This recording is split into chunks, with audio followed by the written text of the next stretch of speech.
Okay guys, today ang install natin ang Webmin. So, gamit ito ng mga system admin para mas madaling gumawa ng mga user sharings and DNS configuration sa isang server. So, ang kailangan lang natin is install natin ulit ang Apache, PHP, MySQL, then yung Webmin. So, start na tayo guys. So, una ang Apache.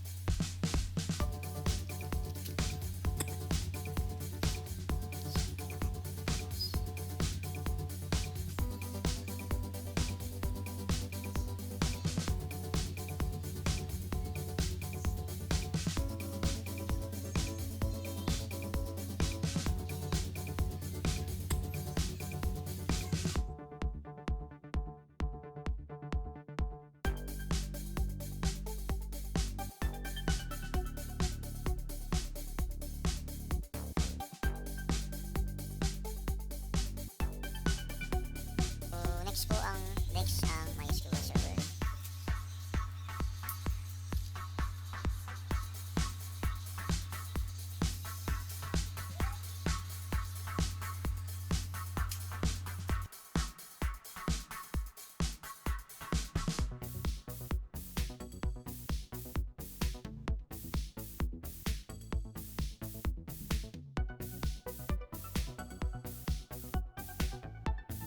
So running naman yung Apache natin. Ayun siya. So, medyo mabagal lang ang server ko. So after ng MySQL, so syempre install, secure natin. Yes lang.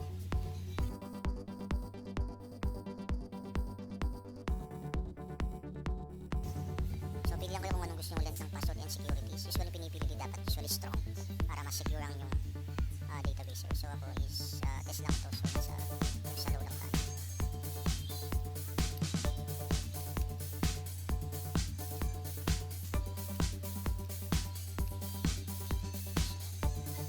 Yes lang, yes, tapos yes, then yes ulit.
mamanage ang pag-setup sa PHP.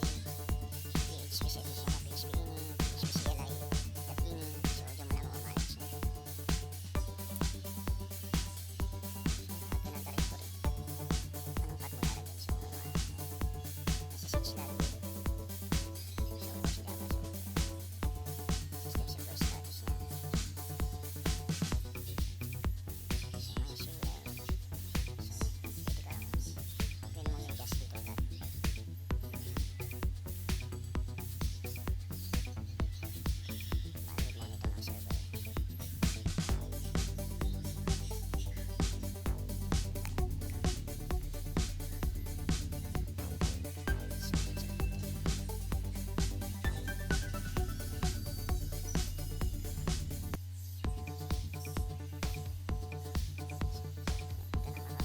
Gawa ng reports. So, Linux firewall. Yan. So, dito, madali na lang. Lahat siya ng rows.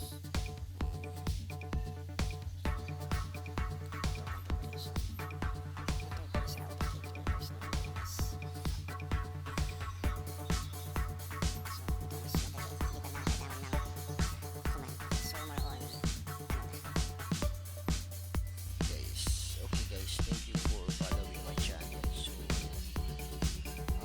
po yung sample ng Webmin. So, isang interface para mas sa mga system administrator na katulad ko na mas madali nilang setup ang isang web server. So, halimbawa si IT o si developer, kailangan po ng isang gawan mo ko ng BIOS para sa aking project na Ubuntu. So, imbis na i-command niya sa mismong terminal, ang gagawin lang niya is point technique na lang using the Webmin interface. So, mas madali rin siya yung monitor. So guys, thank you for this day. So, ito muna yung maging tutorial natin. So, share and like ang channel ko. And subscribe na rin and pindutin ang bell para updated po kayo lagi. Thank you guys and have a nice day today.